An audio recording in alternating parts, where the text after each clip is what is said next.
Hey everyone, hope you're doing well.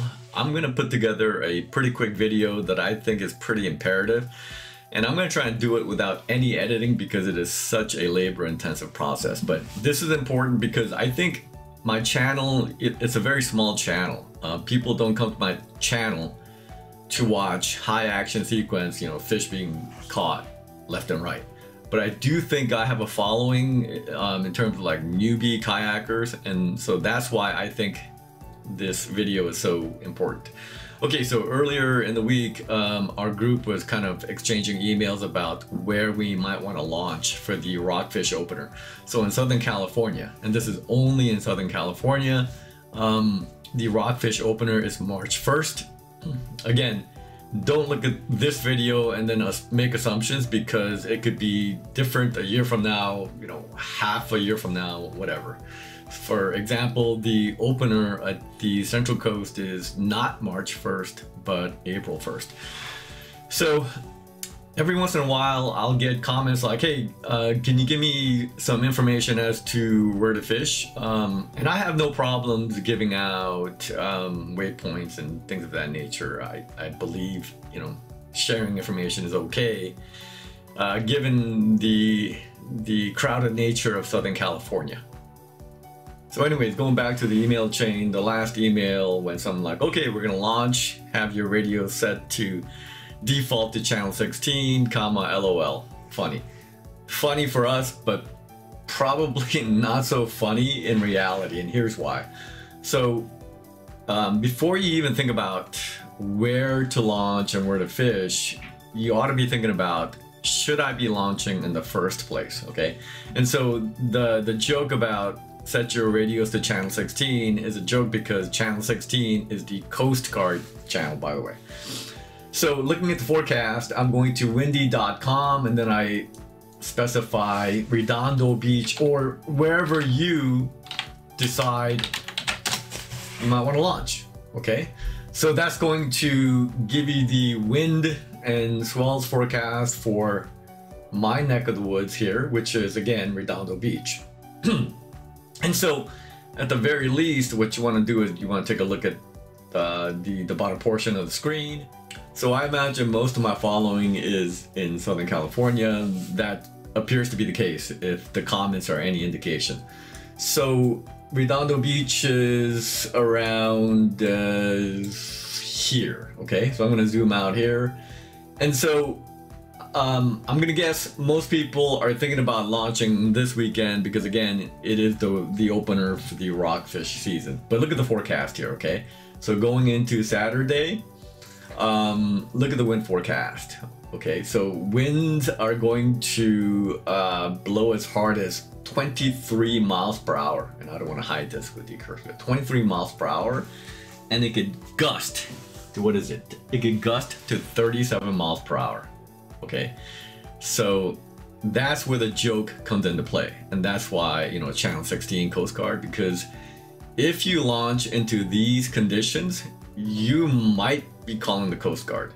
Okay, so again, before you even ask, hey, where should I be launching?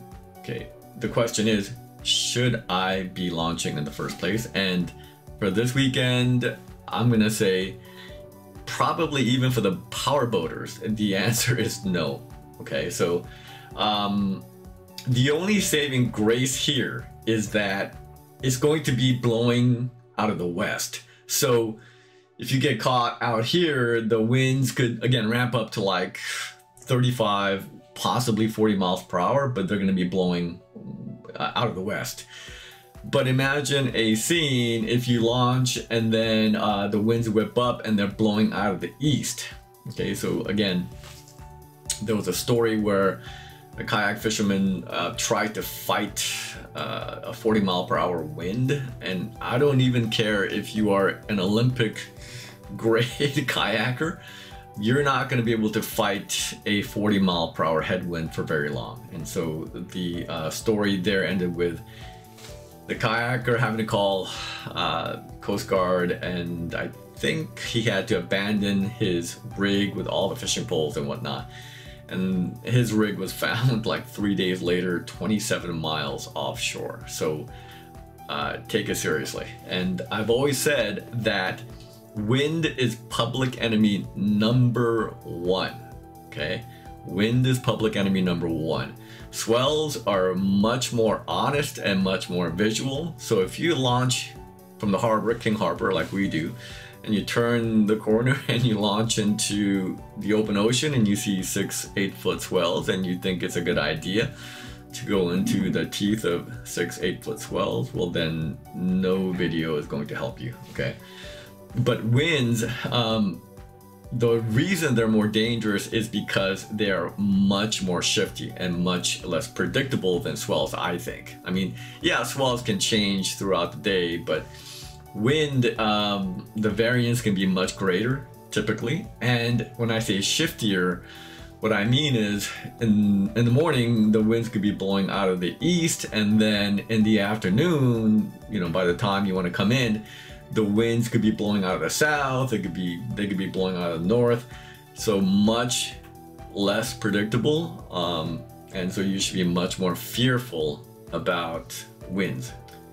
So I think the takeaway is, if you are a newbie kayaker, I probably would not launch into any day where the wind is forecasted to be, you know, gusting up beyond, let's say, like 12 miles per hour. And again, check the direction. 12 miles per hour as a headwind is much different than 12 miles per hour when you're having to, when it's at your back. It's much easier. And then, so if the wind forecast looks good, at that point you can go to, I guess, the waves, okay, and then check out the swells, okay. So I would say if you're a newbie, I would launch into nothing bigger than, let's say, like 3 to 4 foot swells with big intervals, okay, big intervals in between. So you're looking for something, you know, 3 foot, 4 foot and under, with intervals 10 seconds and greater. Okay, from there, assuming everything checks out, and of course you should have all the safety equipment, partner if possible, or multiple partners. Certainly a VHF waterproof radio, life vest, and all that good stuff.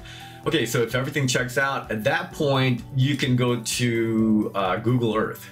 And again, this is launching out of King Harbor, Redondo Beach, and the reason this area is so productive, and I've always said in SoCal it is the best fishery, because the terrain is so varied. Okay, so you have the underwater canyon, and by the way, there's this band here that I think Google kind of implements for security purposes. Okay, so obviously when you have canyons, deep water, craggy stuff, that's ideal rockfish habitat. And then as the water warms up, you might want to go, you know, south and check out the kelp beds for other stuff. But if you check out the underwater topography, you can see just how craggy and how deep the canyon can get. And this canyon will actually extend like somewhere over here. So within launching, you could paddle like 300 meters and you could be in deep water already, like 150 foot, 250, and then some portions of this canyon go to like 700 feet plus. I think practically what you want to look for, and again, like regulations change all the time. So I think, again, don't quote me on this, I think nowadays you can fish up to 600 feet in depth, okay? Whereas in the past, I think the limit was 350. Again, don't quote me on that, check the regulations.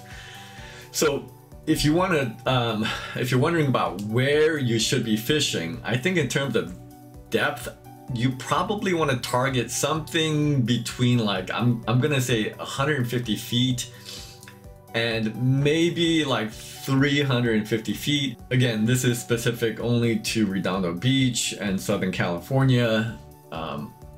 As in contrast, at the Central Coast, you're gonna find rockfish in like 40 feet of water, 30 feet of water. But here in SoCal, my experience has been you kind of have to go minimum 150 feet of water and beyond to catch rockfish. Any shallower than that, you might catch bass, and more specifically sand bass. So if you take your cursor and you kind of move around the topography, what you want to do is focus in on the lower right hand corner here. Okay, so then what I'm looking for is stuff that is in between, again, about 150 feet and about 350 feet of water. And that's because beyond 350 feet, there are certainly fish way deeper, but it takes so much weight, like torpedo weight, or if you're a jig fisherman, it's going to take something super heavy. And it's going to take a lot of effort, because if you're trying to put something down to like 450 feet, it'll take forever. And you're going to have heavy gear, big reels with tons of line capacity. So it's just a lot of work to first descend it into like 450 feet, and then again to bring it back up. So just a lot of energy there, and that's why I suggest something in between like 150 and 350 feet. And so the workflow goes something like this. Again, take your cursor and you just kind of move it around. And obvious areas are like the ledges of this canyon, where it drops off. Those are very obvious areas. So as you move your mouse cursor around, you're paying attention to the lower right hand corner of the screen, because it'll tell you not only the GPS coordinates, but it'll also tell you the depth. So if I mouse around and I see a point where it's like 250 feet deep, I can then take those coordinates and then punch them into my Fish TV or your fish finder. And you should always run a fish finder that has GPS built in, because that's like half the game. So here I'm going to be blunt with you. If you don't have a fish finder, you're gonna struggle. I mean, I know that if I did not have a fish finder, I would literally have zero knowledge and zero information to relay to y'all. Okay, so once you have the GPS coordinates plotted, you kind of navigate toward those coordinates and what you are looking for, okay, on your 2D sonar. And if you are specifically targeting rockfish, check out my last Big & Bass tournament, and I show you the settings for my fish finder, specifically the beam width, and maybe more importantly, the bottom lock feature. Because again, you could be in 300 feet of water, but if you are targeting bottom fish, as in rockfish, you only need to see the first, I don't know, like 50, 60 feet of water, because that's where your quarry is going to be hanging out. And so visually, what you're looking for is this, in the past, I've described it as this impressionist painting. So this kind of like, I don't know, this fuzzy, cloudy type of scene like here, okay? And this is gonna be rockfish territory. So again, if you drop down GPS coordinates from Google Earth and then you navigate toward there and you don't see anything like this, but rather just flat, red bottom with no kind of structure or nothing interesting, then don't bother wasting time dropping anything down there. Because again, dropping stuff down to 200, 300 feet takes a lot of time and energy. Just keep moving, hug the ledges of the canyon until you run into something like this, right here, something similar. Okay, when you run into something like that, the first thing you should do is not drop down. First thing you do is drop a waypoint, because you need to not only navigate back to that waypoint in the future, but you will have to navigate back to that waypoint like now, because the wind and the currents are always going to conspire to push you around. So drop a waypoint so that you can navigate back to that waypoint half a minute from now, 2 minutes from now.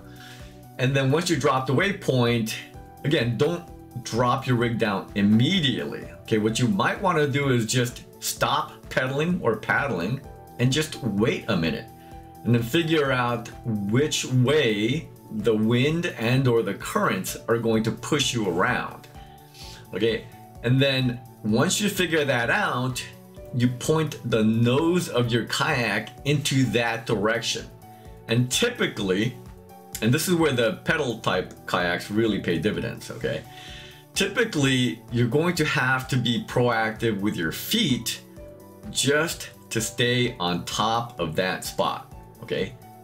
So what I mean is you're going to have to pedal not to go anywhere, but rather to stay on top of that mark, because often these marks are not very big at all.